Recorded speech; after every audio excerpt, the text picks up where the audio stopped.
everybody, welcome back to the podcast. I am joined by one of our excellent coaches today, Mr. Jordan Liburd. Jordan is in a very unique position of being a grassroots football coach, a foot tech coach, a referee previously. He's worked for the FA and lots of other things, but I won't do it justice. So I'm going to let Jordan introduce himself, and then we're going to get into some good questions to run through with Jordan today. So, Jordan, tell everybody about you. Oh, thank you. My name is Jordan Liburd. I'm a football coach predominantly, but day to day I actually work as a research scientist. So nothing to do with football. But I give up a lot of hours, whether it be volunteering or working in and around football. So over the last 3 years, I've been part of the FA National Youth Council, right through to the last year when I was the chair of the Youth Council. Came along with being an FA Council member. So all to do with the governance of football, giving young people a voice in football. But as well as that, also, volunteering in the community. That's where my journey began within football. So volunteering in the community as a coach, and then within my club's committee, and helping us through COVID, and then celebrating our centenary year as a club. Some real highs and some real difficult challenges as well. But yeah, absolutely love it, and the absolute pleasure of being a foot tech coach as well. So Of course. And this is why I was keen to get you on, because we like to give parents and coaches in the grassroots world information and advice and education and tips and so on. And I think, as I use that word unique, I think what you've done is quite unique in terms of your experience and so forth. But you've been there, done it, trials and tribulations, ups and downs. You've done the grassroots stuff. You've done the supplementary football coaching with us, the FA. You've committee member in Horsforth. Am I right in thinking they've got the biggest junior section in the UK? we were certainly, within the last couple of years, the biggest grassroots club in the country. Yeah. And biggest women and girls offering. Yeah. And we do pan disability as well. So yeah, absolute range of offerings at the club. Yeah, and I thought I was busy until I got your list of things that you are doing. I didn't realise just how much you are doing and do. So I want to talk first about your time working your way up to be a grassroots manager, grassroots coach at Horsforth, and talk about you. So yeah, tell us about your time, because you have recently, in the last 6 months, finished that, and we'll talk about that as well. But tell us about your time, the ups and downs, trials and tribulations and all that. Yeah, so I got started as a coach when, my playing journey within grassroots football came to its end. My team... You could have made it though, Jordan. Injury and all that, yeah, it's just like me. I refrain from comment. No, grassroots was always my vibe, absolutely loved playing, loved sports in school and everything, and, studied GCSE PE, A-level PE, and just really got interested in, wanting to ensure that everyone found a love in sport and physical activity, because, it's so important to, maintaining health, and not just physical health, but psychological health and social health as well. It's really, really important. It plays a huge role. So yeah, I kind of thought, what, I don't want to just stop within football. So I got into coaching first as just an assistant coach in my brother's team, and over 2-3 years worked with them, and became assistant manager of that team. And that was my first exposure, first exposure to coaching, properly coaching and managing and running. How old were you then? A team. I was 17 through to 20. Yeah. Right. So young. Yes. Young, Yeah. And yeah, that, as I say, they were great team to coach. I think the toughest challenge with that team, there were teenage boys. So the reason I coached them for 3 years was because they were under 15s, just about to go into under 16s when I started. So we had 3 seasons left of junior grassroots football. So yeah, over those 3 years, the teenage boys, and probably the biggest challenge was actually just getting a team of 11 there week in, week out. It wasn't any of the other negative stuff that you might imagine. It was literally just getting a team to turn up. And they also start answering back at that age quite a lot. Yeah. But it was just a case of wanting to ensure that they had a space. When I first started within that team, there were 2 or 3 other coaches, and within season half, 2 seasons, it was me and another coach, and that was kind of it, supporting the team, which it wasn't a problem. In fact, it was pretty great. I enjoyed it. I learnt a lot, and as I say, got within the club, and that's where I started my level 1, and probably around this within their 3rd season, probably I started working at Foot Tech. So it was. And life was complete. So you started working with your girls team, who I know were and are close to your heart. There was you had a good few seasons there we had the pleasure of meeting them, doing an air pitch training session for them a few years ago. And I think that's where you, correct me if I'm wrong, but you really sort of got into the nitty gritty of it, didn't you? You were doing what all grassroots managers end up doing, is just the admin, the coaching, the communication, the lot. So tell us, I guess this is where you can talk more about some of the more negatives maybe, but fine. Yeah, absolutely. It's I kind of got started with the girls team because I was going into my 3rd year at university. Studying biomedical sciences, again, nothing really related to sport or football at all. But kept on that volunteering, and I thought, right, I'll be really sensible, and I'm coaching at Foot Tech, so I'm getting a good coaching fix. I've seen how you guys do it and how we set up our sessions. I thought this would be really great. Our club was looking for someone new to take over the Wildcats. So, space for girls to come and just do training and low pressure environment and no matches, on a weekend. And, I went down for all of 3 sessions with the intention of taking this over, and was asked to then take on this, start a new under 9s girls team, because they had like 15 players signed on to play 7-a-side football. Yeah. And, none of the parents were going to step forward and do it. And I was like, this isn't right. I'm all about,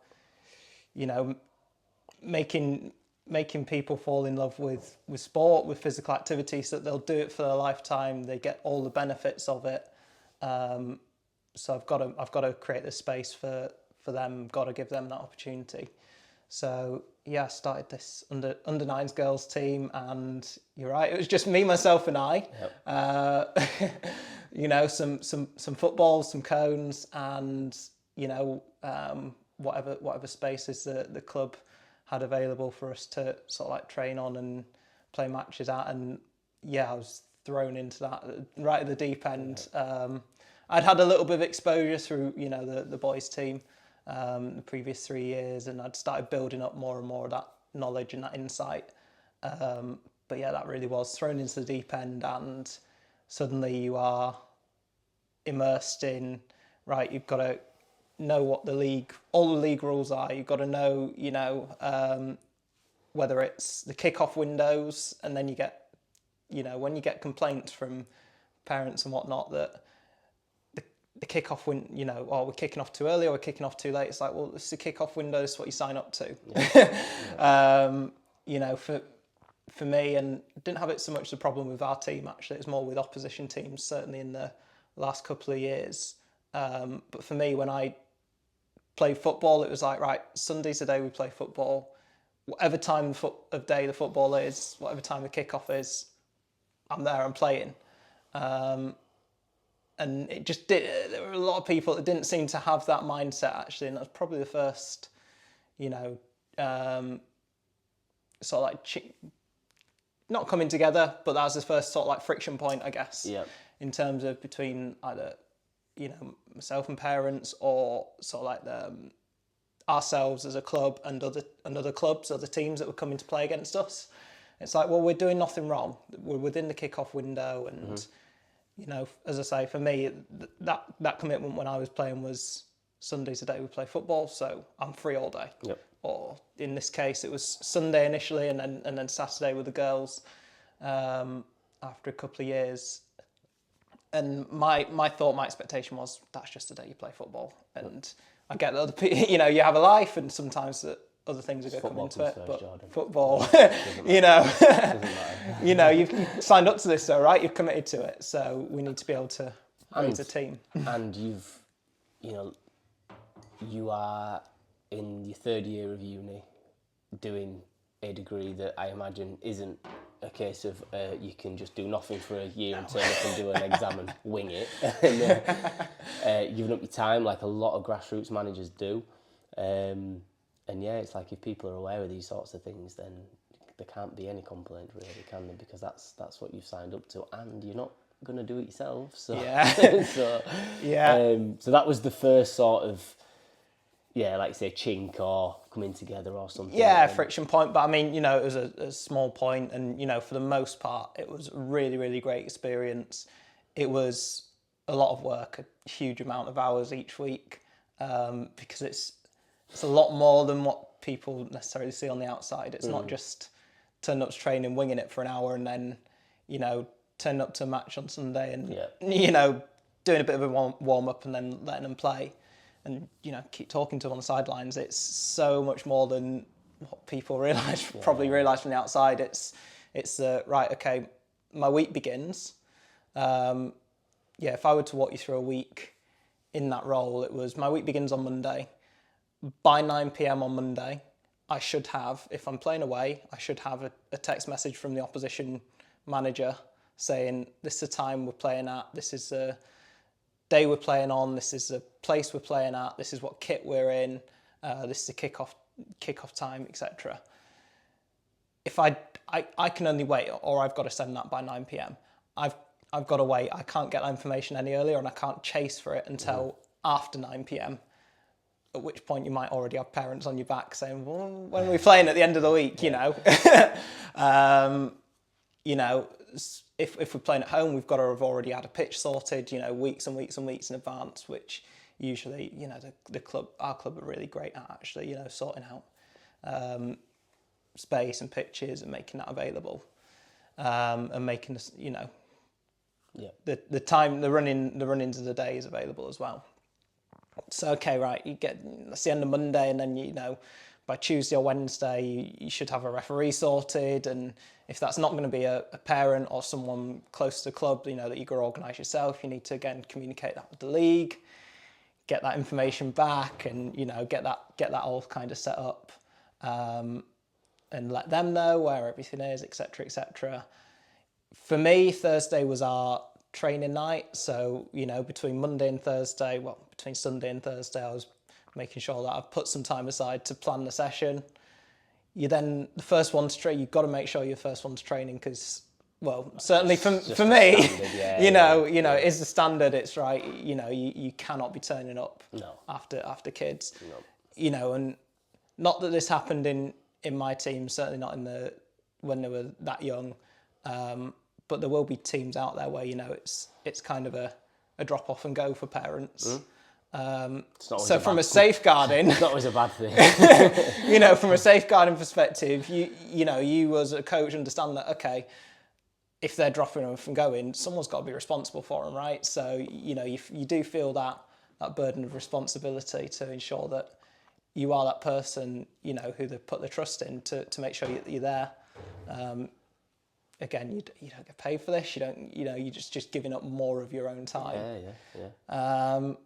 So then Thursday we'd have a training session, and again between then Thursday night, at the end of training, you're the last one to leave.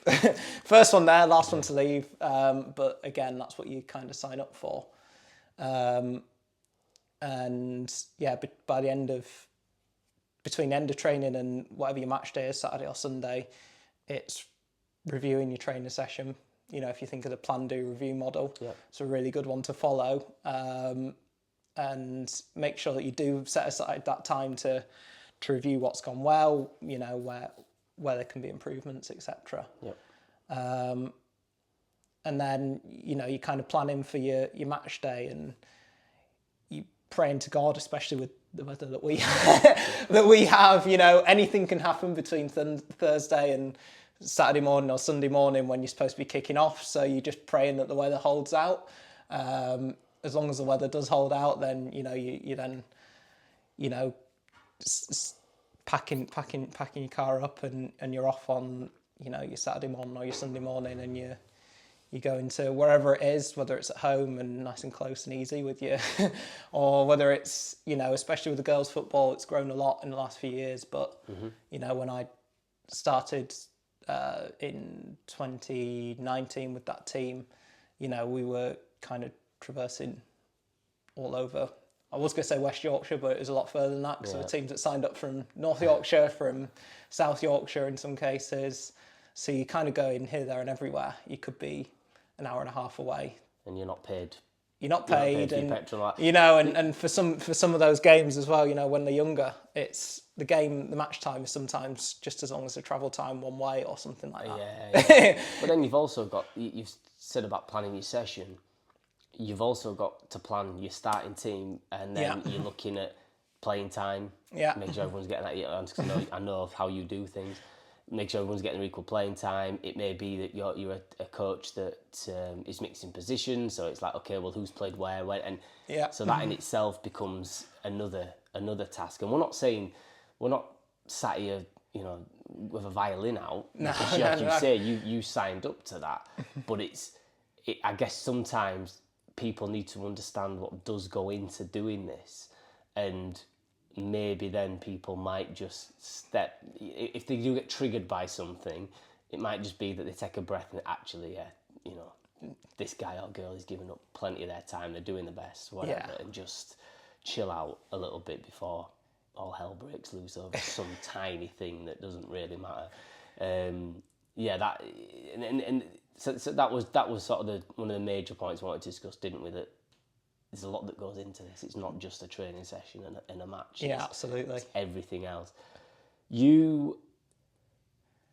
I know how sad you were about 6 months ago or so when you finished with the girls. You showed me the letter that you'd sent them and all that, and I know it really hit you hard in sort of December-ish time, wasn't it, when we were discussing it? So what brought you to that conclusion, if you don't mind talking about it? Yeah, no, absolutely. I was, you know, absolutely gutted, because I put my heart and soul into making, you know, a really great environment, and, you know, being invested in the girls as individuals. You know, it's, when you think about football coach, you might think, right, the ultimate goal is to make great football players. Not in Grassroots, and not for me. The ultimate goal is to make people who fall in love with sport, with physical activity. So the way you do that is by making a really fantastic environment, somewhere that people, you know, want to keep coming back to, that they find fun, find engaging, where they learn and develop, and they can recognise that learn and develop and celebrate that learn growth. So yeah, I put, as I say, my heart and soul into that team over sort of like 5 years. And unfortunately, it got to a point where I had some help on the sidelines, as it were. I had some help with an assistant coach who was a parent, and you know, we were really close, and I'd like to think we are still pretty close, and you know, we did finish things on good terms, which is really nice, and it's really positive. And I'll always be there for kind of support and whatnot. But yeah, it just got, you know, to the point where I was putting an absolute ton of time each week into other ventures. So the youth council, that had to become a massive priority for me last season, 23-24, because I was the chairperson. Yeah, and we'll talk about, talk about the what you were doing with the FA. Yeah, and so it's like, right, okay, I've got some help here, and I've got some, so we'll lean on that. But then there were certain points that we potentially saw differently on, which is disagreements happen, all the rest of it. But then that ended up taking up a lot of my week. Mm-hmm. And when I looked back through, I was going, my goodness, I'm spending more time either on the phone talking to people or messaging or just worrying in general state of stress and anxiety, because of pressures from, other people, for something that I'm doing for free and actually at cost, to myself. What were those pressures? Could you give examples? I think there was. We found it really tough. We came close to a team where we found it really tough with player numbers at certain points. There were certain pressures where another team folded in our club at the same age group and the girls' team, and the behaviour. I'll be quite frank. The behaviour of some parents in the way that they went about, kind of like rearranging things so that their children, or in the case of some of the coaches were parents, so they got the pick of the best players. Okay. This was another team that I'd actually supported with as a coach. Right. So when I'm there as someone who's putting again a lot of time into that, and not just supporting the girls in that case, but also the coach as a mentor, to then end up in a position where we as a team are still short on players, or we're not in a favourable place with that caused a lot of friction, anxiety, stress, and upset as well. It was tough, but it was like, right, we're going to be resilient to this, we're going to bounce back, and we did, and we recruited new players in, and we then still had some problems with people settling in. Well, not problems, but just people settle in at different points in time. And I guess I didn't see it as a problem. I just knew what to expect because I understand, and I try my best to understand, how people learn, develop, grow, fit into different environments. So I understood that it would take time. Different people are going to develop at different rates, etc. And other people didn't quite see that and expected something maybe that they shouldn't have expected from. And it's like, well, hang on, let's pare it back a second. Let's go. This is grassroots football. The fundamental aim is that they're here to have fun, here to enjoy themselves, and to develop skills, technical skills on the pitch, to develop wider skills, human skills, people skills, off the pitch and through football. So yeah, there was some of the frictions, some of the pressures, and as I say, we didn't see eye to eye on everything. There was maybe a lack of understanding about, right, the club will pay for X, Y, and Z. If it's number of coaches or whatever, which not all grassroots clubs do. So we're in a really fortunate position to start off with, and then what they won't cover is this and this, and well, that's ridiculous. And it's like, well, it's not really, it's not.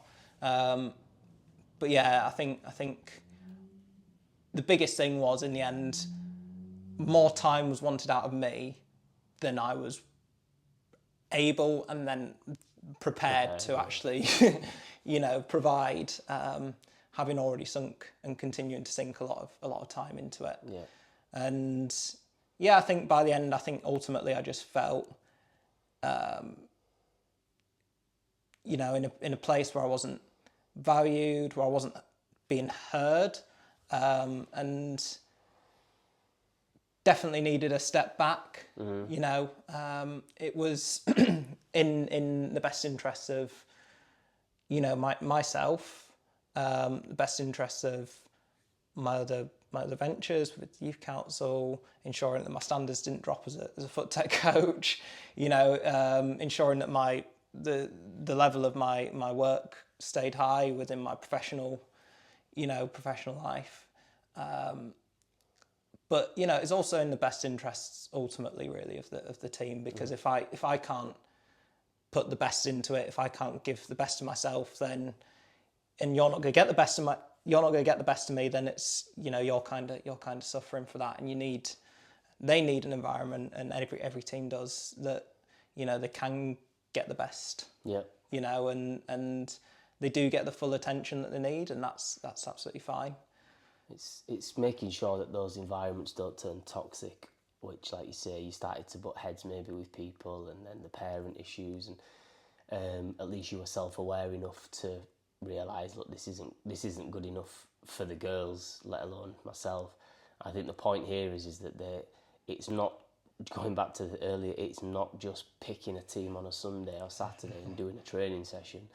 There's a lot of bit, and it might only seem like tiny things, but those tiny things add up. And if it's consistent every single week, it starts to become a bigger problem. And I think people, if we want the grassroots game to continue, we need volunteers.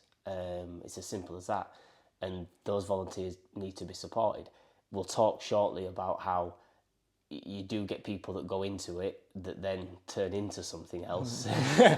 But when there's guys like yourself and girls like yourself that are getting into the game as volunteers, try to do the right things and make these environments good environments, but you're not getting the support, or you're getting those little niggles all the time, then you're just going to quit. Yeah. Because why would you do it? It's not your job, and you've got, as you say, you had your studies at the time, you've now got a job around that, full-time job, a part-time job, family. So it's just for people to recognise that we, just chill out, just remember why we're doing this, remember Absolutely. who we're doing it for, and let's try and support this guy or girl a little bit more. I'd definitely say, to that, in terms of it's pairing it back to the why.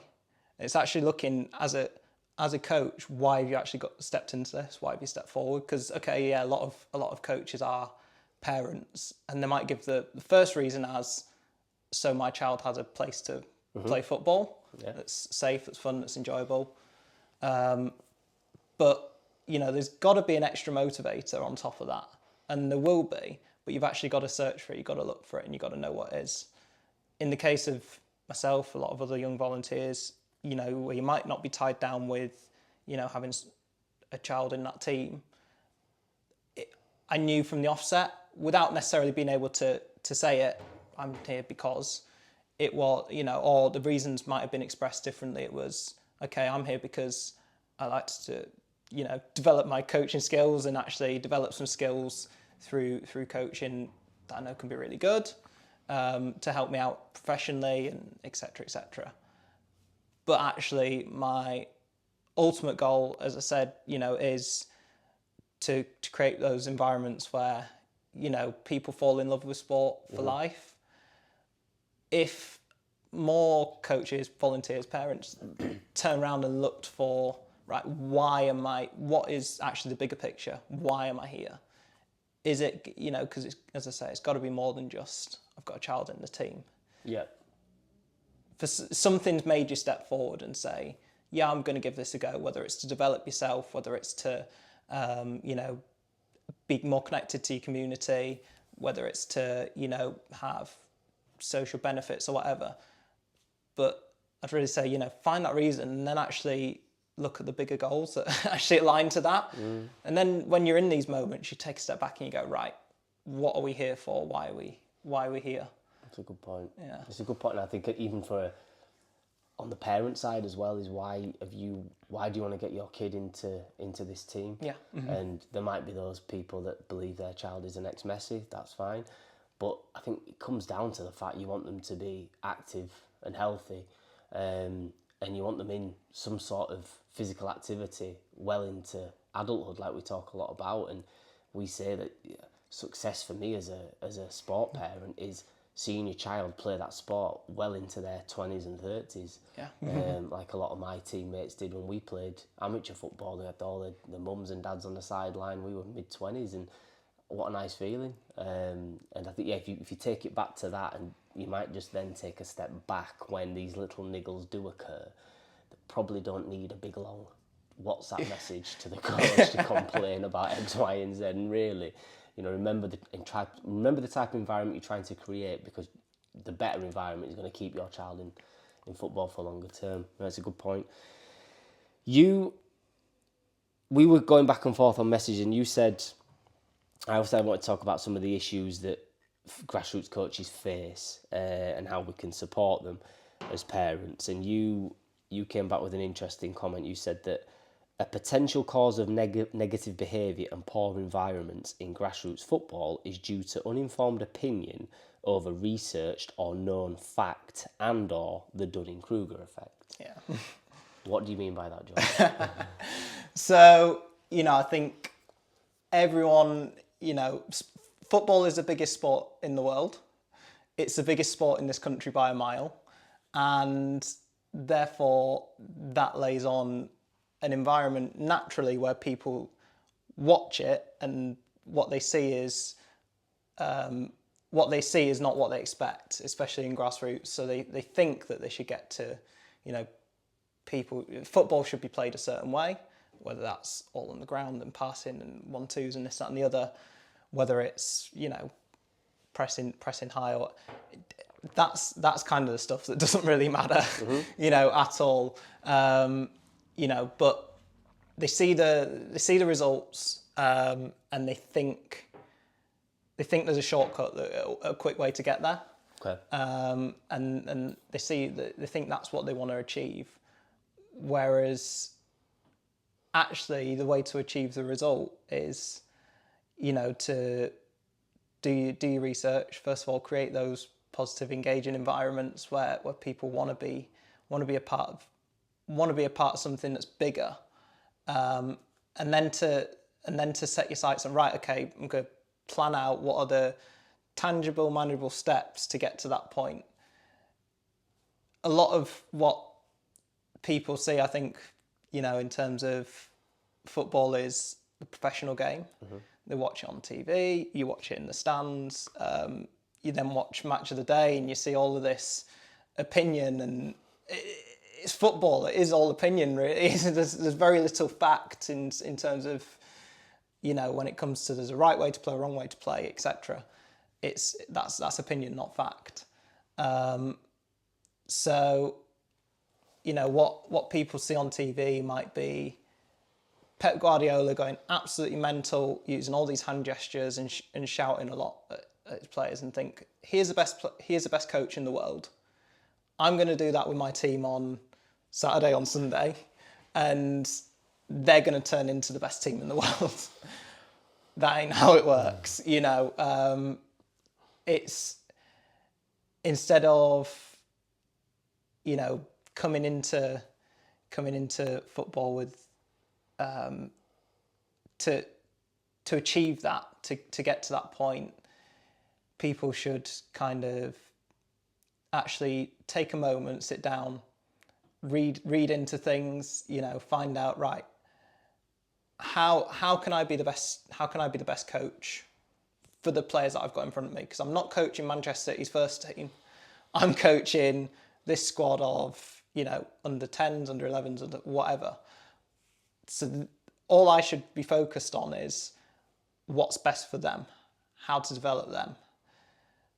And that probably won't look like anything like what's best for Manchester City's first team. In fact, that very rarely does look like what's best for Manchester City's first team. The environment's different, the people are different, their level of experience, their level of development is at a different stage. And it's not about ever going into grassroots and saying, no one's here to become the next Messi. That's not what it's about. But it's about saying everyone's on their own development journey, everyone's on their own learning journey, as with life, and other elements of your life and other skills. So we're going to create the space and the environment for that to actually flourish and for that to actually happen. What I love about, foot tech is that the way we do things, it's researched. And, yourself, Nick, you put tons and tons of time into reading, academic papers, going on courses. I'm really excited. listening to podcasts. You don't ever listen and read and look at the same things over and over just to reinforce your opinion. You challenge yourselves and you try and find stuff that's different. And you try and find stuff that's going to challenge your beliefs, challenge perspectives, and make you look at things differently. And it's not about just jumping on the bandwagon and accepting this is the next big thing or this is the next thing that's coming in. It's about having a philosophy, knowing your why. What are we trying to do? We're trying to do this. Okay, so how are we going to get there? Why are we doing that? If you stick to that, why are we trying to get to where we're trying to get to? The mechanisms of how you get there are naturally going to change and evolve along the way.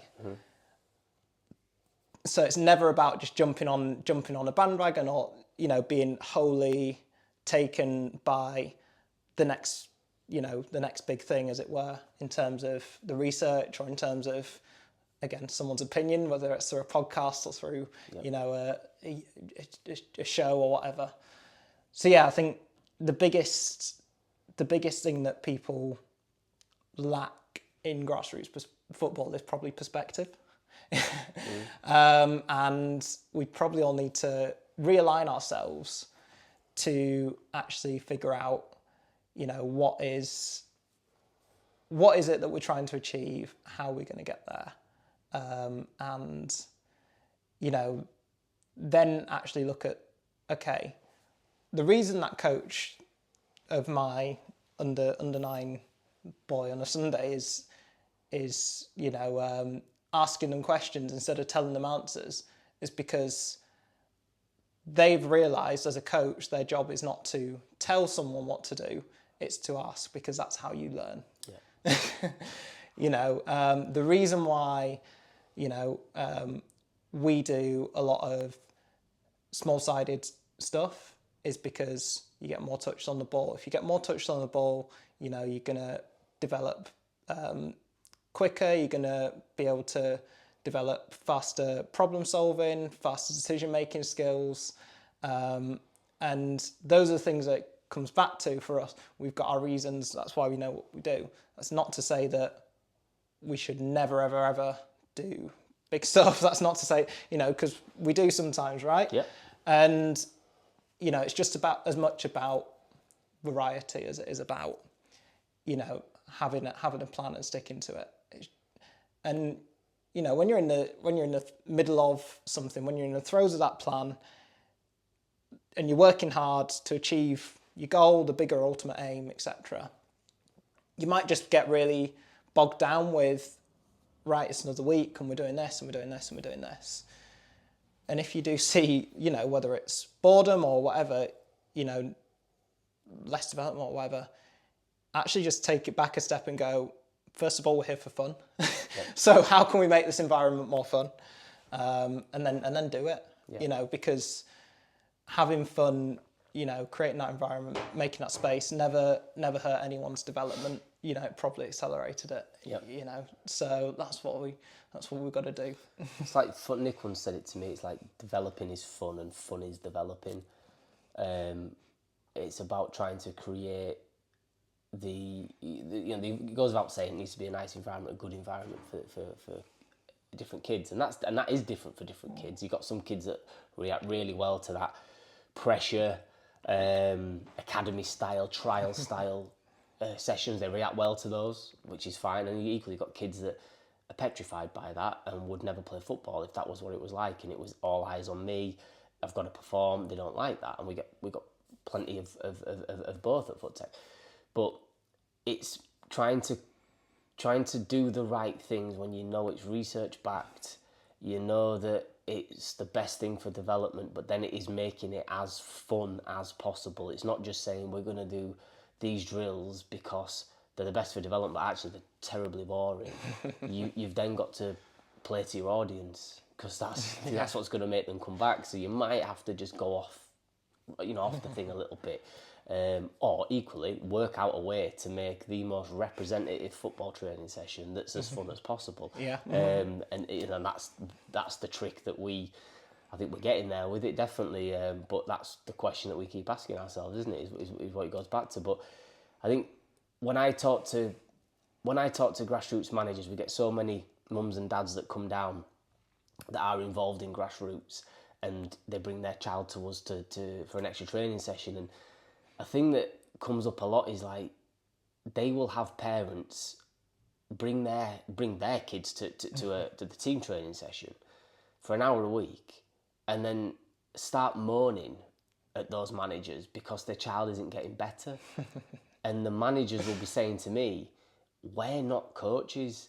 And I think this is a big thing for a lot of new football parents in particular to understand is you will go online and do a level 1, and the level 1, you can correct me if I'm wrong, Jordan, because you're on top of it more at the moment, but the level 1 essentially shows you how to put on a session. It doesn't teach you to be a coach. No. Level 1 is the first step in the pyramid type level, whatever. It allows you and qualifies you to put on a football session. I'm qualified in PE, and I will do a basketball lesson, but I am not a basketball coach. I am not a rugby coach or a tennis coach. Football, I have got X amount of qualifications. Fine, now I'm getting closer to being a coach. Even getting your level 2, UFB, whatever, you've still got to expand your knowledge, and you've got to grow by taking in more references, getting that knowledge, and then that's when you become a better coach. A lot of grassroots managers, and I'm using this term managers and coaches here, they get into it because it's their son or daughter, and it's like without them they're not going to have a team. I'll get online, I'll do the level 1, get my safeguarding, get my first aid, get my DBS, and they're putting on a football session. So you can't expect that person who is working full time and is a family man or woman, who is, like you've just said earlier, has got all the admin to deal with a lot of the time. You can't expect them to be turning your child into Ronaldo, because they're not coaches. They're putting on a football session out of the goodness of their heart all the time. Now, then you get the people that do take it a step further, like you said. Maybe their why is they want to get into football. They want to become a good coach, and then they get on the level 2, you weigh for stuff, look at other courses, research papers, whatever it might be, and then they become a coach. And that was a thing that I wanted to discuss with you today, because I see that as a big problem sometimes in grassroots, from speaking to people in your position, that the expectations are just so high when they shouldn't be. Yeah, I think, the first thing Jordan as a coach wants to do in grassroots football is have more than one session a week. Because Jordan as a coach knows that the only way to develop meaningfully is to actually put more time and more resource into it. The biggest scarcity I think we have probably in grassroots football is time available to us. Yep. Partly because the people that we're working with and around are volunteers. So to ask them to give up, for example, another hour's training session, which is actually maybe an hour and a half, 2 hours of their time, in reality, a week, plus then the cost of the pitch, etc., etc. It's not feasible when you can consider sort of balancing everything out in terms of accessibility, because what we really want to ensure is that football's really accessible to kind of everyone and anyone. So yeah, Jordan as a coach wants as much time in the week as possible, as many contact points in the week as possible, to be able to accelerate someone's development. In reality, in grassroots, it's just, in most cases, not possible. So we're kind of making the best of what we've got and the time that we got available to us. And yeah, I think when it comes to those there's people who have got into it, as you say, from the goodness of the heart, and the fundamentals of a level 1 course are to they're not even to really prepare you as a coach. I think they're going more that way in terms of where the qualifications are heading. But if they were really to make you a coach, there'd be a lot more about how people learn. Yep. And a lot more about, people go on there thinking, oh, they're going to get loads of session ideas and this, that and the other. No, it's not about that, because there are 1,000,001 session ideas out there, and, a good coach can probably filter, first of all, the ones that are relevant and that are actually half decent from the ones that are not. And then, a great coach can probably take any of those sessions that they filter down and, first of all, make it relevant and fun and accessible to their players.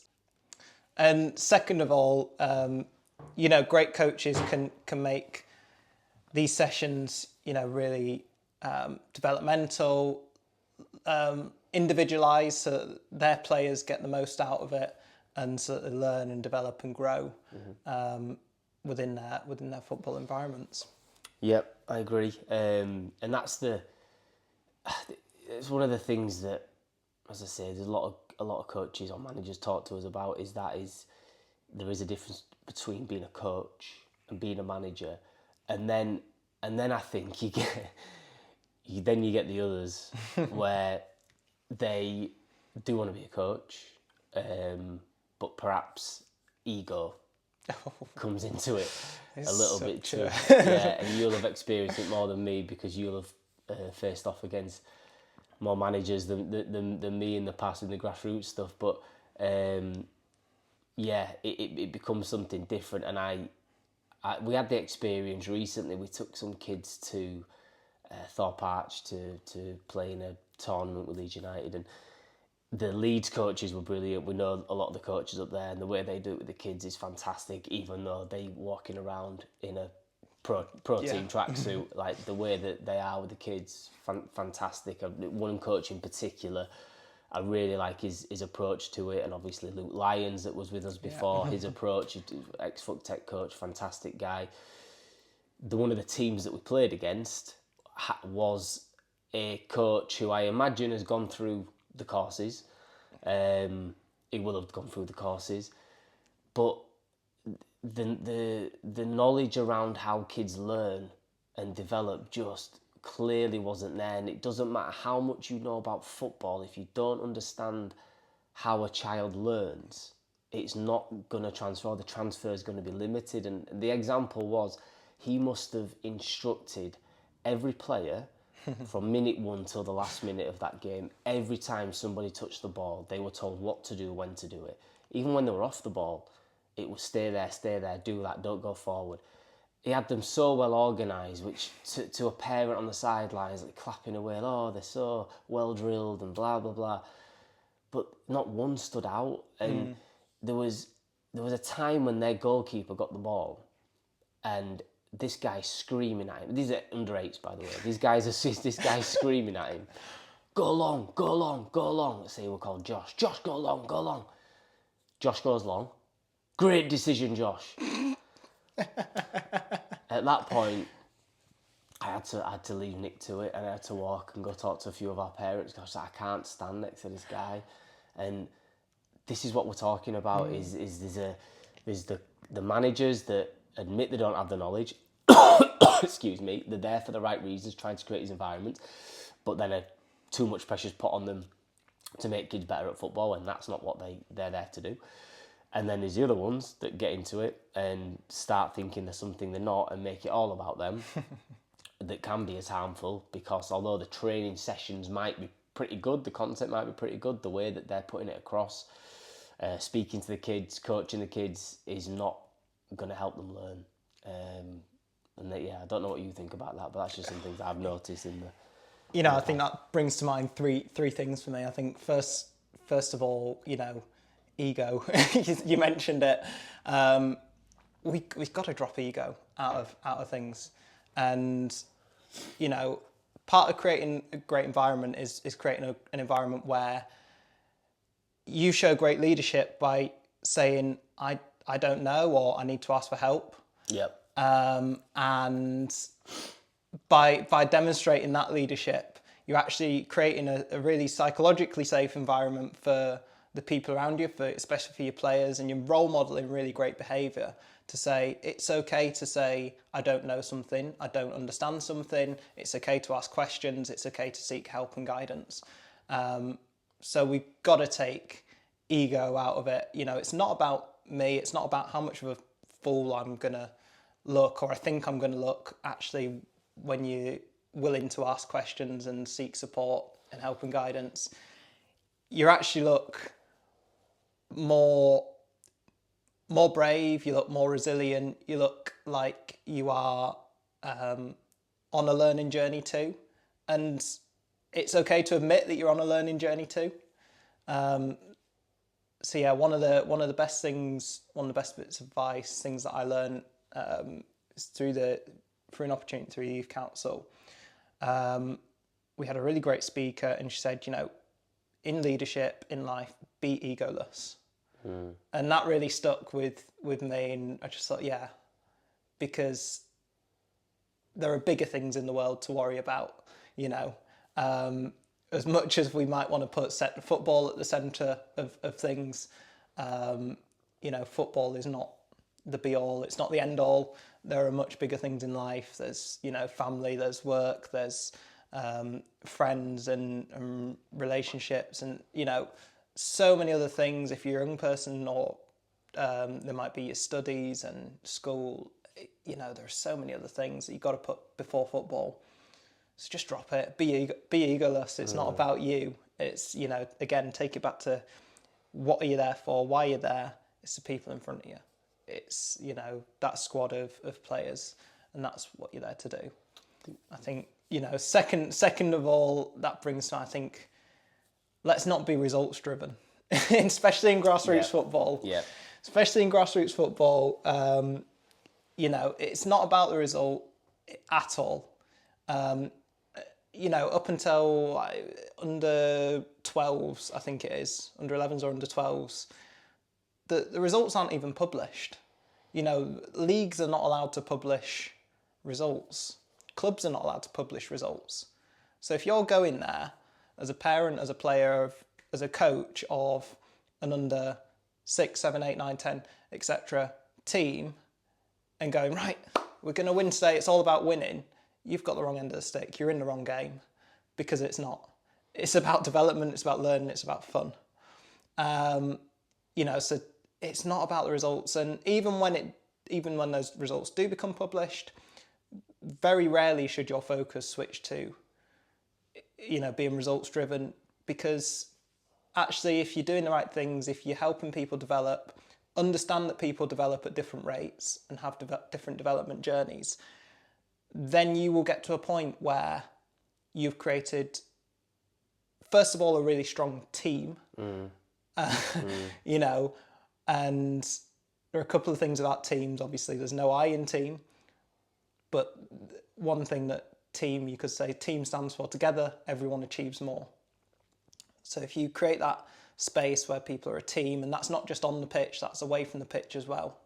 You've got to put so much time and effort. I'd really encourage you to put so much time and effort into those relationships off the pitch, because those are the bits that people actually remember, and that's why people will want to be involved.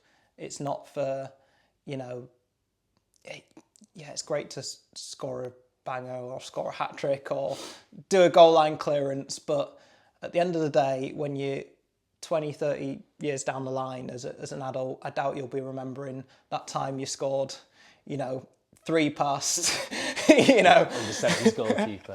3 past under sevens goalkeeper, or you you won, you know, a trophy as a under 6 or under 8 or whatever. It's not important. It's not relevant. What you're going to be remembering are the times that you spent, you know, on a football pitch, around a football pitch, at a football club, laughing, having fun, enjoying yourself, making memories, building good relationships. You know, that's what you're going to remember, and that's what's important.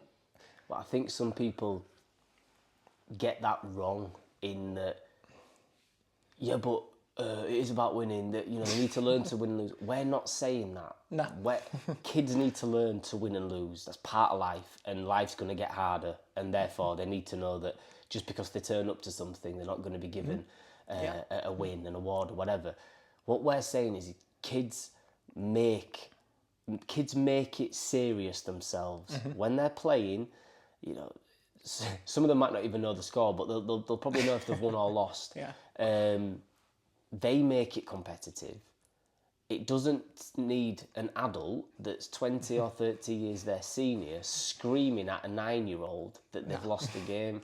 No. That they will be gutted that they've lost the game. They know that. It's for us to understand that, all right, yeah, we've lost that, but what can we take from it? What do we learn from it? I heard a great thing the other day. I think it's called champions bias, where a winning team or a winning individual won't learn as much as the person that loses because that winner won't reflect as much. And it's just understanding that if an 8-year-old loses a football match, the 8-year-old's going to be gutted, but let's use that to learn. Let's use that to, okay, what could you have done better? What could you do differently next time? Just use it as a chance to improve them. It's not like, I think a lot of people it's like a zero-sum game. It's no, it must all be about winning and it's a results thing because that's life. No, don't. We don't do winning, we don't do losing.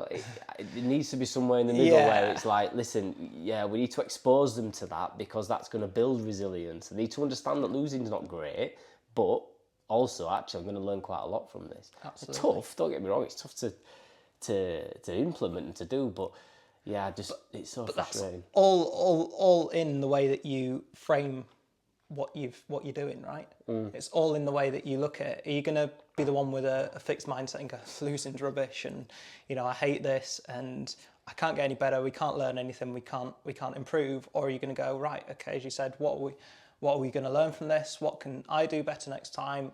How can I improve? There's one thing that I always asked consistently,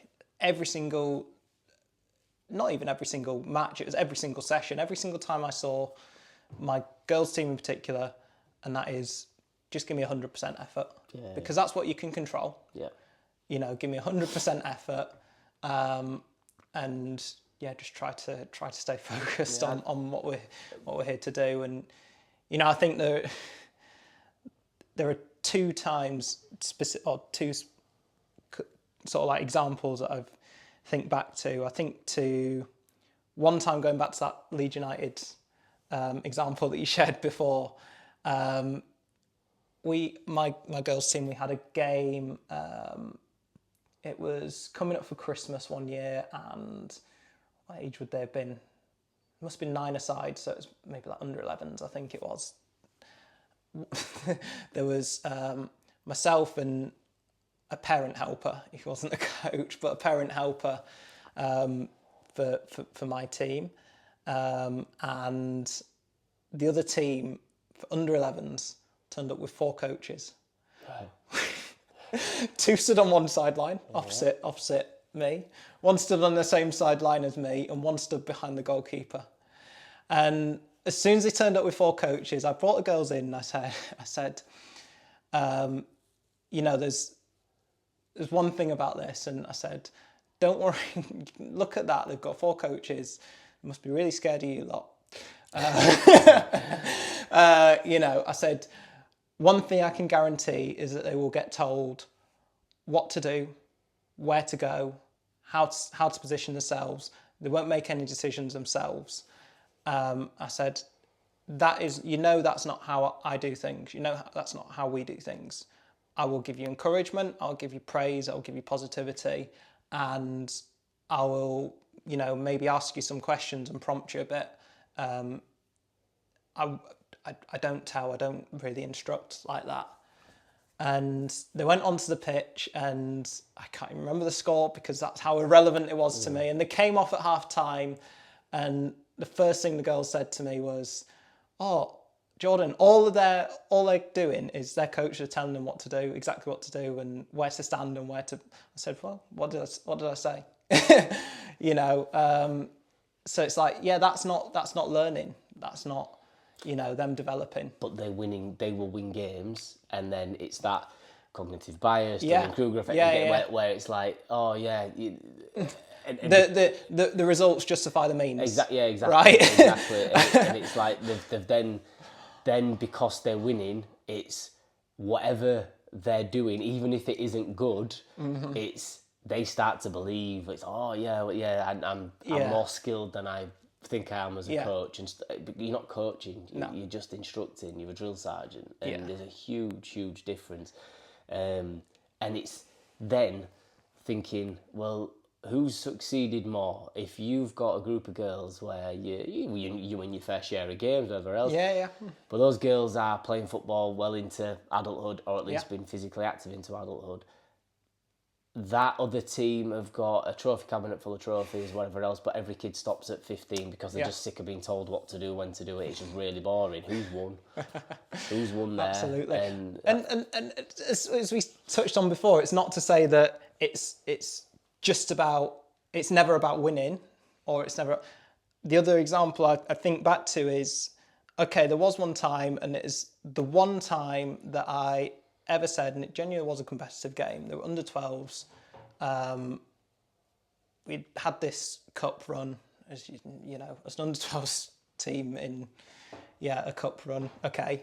I think competitively we actually played, a semi-final and a final. Okay. Maybe a quarter-final as well. And, in that final, it was like the last game of the season for us. And it's a game before we went to 11-a-side football. And I said that was the one game that I did say, right, this is a competitive game. This is actually, it's not about winning the trophy, but it's about trying something different. And it is about recognising that this is a competitive game. That's what the league term it as. That's what the, county FA would term it as. So, we've got here, so we've got to give ourselves credit, and we've got to give it a go. And I set that out, and I said to the parents and the players before that game, there was a bit of a build up to it, and I said, right, for this game and this game alone, we won't be playing equal game time. Okay. That's not to say that the game time won't be fair. That's not to say that every single player won't get on the pitch, because they will, but we won't be focusing on equal game time. And what we will focus on is, on this occasion, trying to win the game. And, everyone got on board with that. The girls played fantastically. They won the game like 1-0. It was a really close game. It was one of the best games of football I think they ever played. And it's like, the girls actually pretty much did get equal game time in the end, because it was just that close of a game, and it was the changes that we kind of made, they were, as you would expect, have really limited impact in terms of, if you're making one or two changes in 9-a-side or in 11-a-side, it's not going to probably have that big of an impact, which it didn't, which was good. But it was actually, I think, when I reflect on it, more about the mindset of setting them up to say, you have an opportunity to approach this competitively and to go out there to try and win the game. The fundamental things that you're going to do in the game are going to be exactly the same. You're going to give 100% of your effort, you're going to try your best, and you're going to walk off with your head held high. Yeah, because you're not even with the under 8s, 9s, 10s. Yeah. Mm-hmm. You're not saying don't go out and win. No. Because then it stops being a sport. You're just saying just focus on doing the right things, the principles, things like that, and 100% effort, and the results will take care of themselves. Yeah. It's an interesting thing. Another thing that we get asked quite a lot is, at what point do you, in inverted commas, take it more seriously, and should it become, more competitive? And I think there is that cut off, and I always think maybe high school, year 7, 8, maybe, because they're getting into that world where it is a bit more cutthroat now, and therefore, they do need to be exposed to, look, this is my opinion, but I'm going to start with these 9, these 11, for these reasons. As a club committee, we have probably still have, huge, and have in recent years had huge debates about this, and sort of like, right, where's the cut off, and where, what's the window, and in the end, we've kind of come up with a window and a bit of a plan, and it is, by that sort of like high school age, sort of like looking at, right, okay, things should be coming, a bit more competitive now, and there's got to be that focus on, potentially as a club, strategically speaking as a club, creating a pathway where people want to be involved. So you might have to have a first team in an age group, and then development teams, not then graded B to F or whatever, but literally just development teams that are equal. Focuses, again, it's still competitive, it's still sport for them, it's still about winning, but we've got to also provide that environment where if some players do want to come down and do want to win stuff and do want to be more competitive, they have that opportunity. They've got something to work towards, and they've got the environment that's there to help them achieve that and to access. You see it coming up to late, probably mid to late primary school as well, because they're watching football and they're seeing trophies and whatever else, and that's the thing. It's no one is saying it should never be competitive, and it should never be taken. There should never be. There should always be equal playing time and stuff like that. There comes a point when it's like, look, this is life. This is exposing them. We may be overloading them gradually to that point, so it's not just a massive cut off, like right now it's cutthroat. It's overloading and gradually, like, look, you might not start today and things like that, but there does need to be, it needs to happen at some point. No one's saying that. It's just in those younger ages, it's just understanding that we as grown men and women do not need to be putting stupid amounts of pressure on a 7-year-old to win a football match that's not going to matter in the longer term. We're running out of time, Jordan, so I wanted to just to talk briefly about what you did with the FA, and then how that and other initiatives that they're working on, how that's going to help Grassroots. If you could, I know it's hard to summarise it, but just do your best to summarise that. And, what's coming up. Absolutely.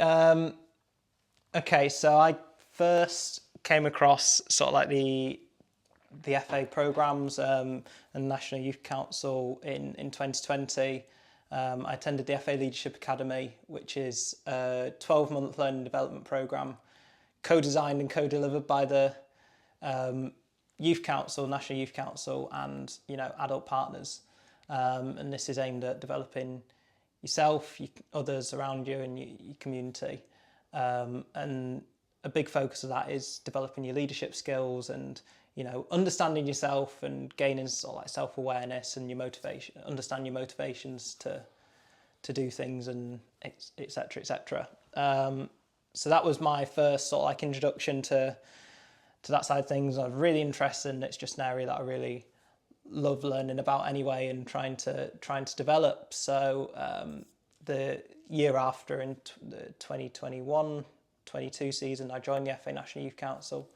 I spent 2 years as research and insight lead, so kind of supporting across all the projects, programmes that we ran as a youth council to sort of like quantify and qualify the impact and understand, how we could improve things, and where we should maybe like be guided, the direction we should be guided in. And fortunately enough, in my third season, which was last year, I had the opportunity to lead the team as chair. So as I touched on a bit, that's a huge commitment in terms of time and energy, but completely worth it, because I mean the list of achievements that we managed to succeed in achieving is absolutely huge. We've strengthened relationships with partner organisations, ensuring that more young people up and down the country have opportunity to access football inclusively and at the right level for them. But it's not so much about the stuff that's on the pitch as it is off the pitch, and it's really about ensuring that young people have their voices heard at all levels of the game. So really ensuring that nothing about sort of like one of the things that you can't say, nothing about young people should be decided without young people. A big reason for that is 70% of the grassroots game is played by those under 25. Yeah. About 5% of the game is run by those under 25, and what that creates is this gap in terms of what the needs and the wants of young people might be, and an understanding of what that is, and actually what they're able to access and what they're able to get. So we're all about trying to build inclusive environments that enable young people to be heard and included, especially when it comes to those decisions.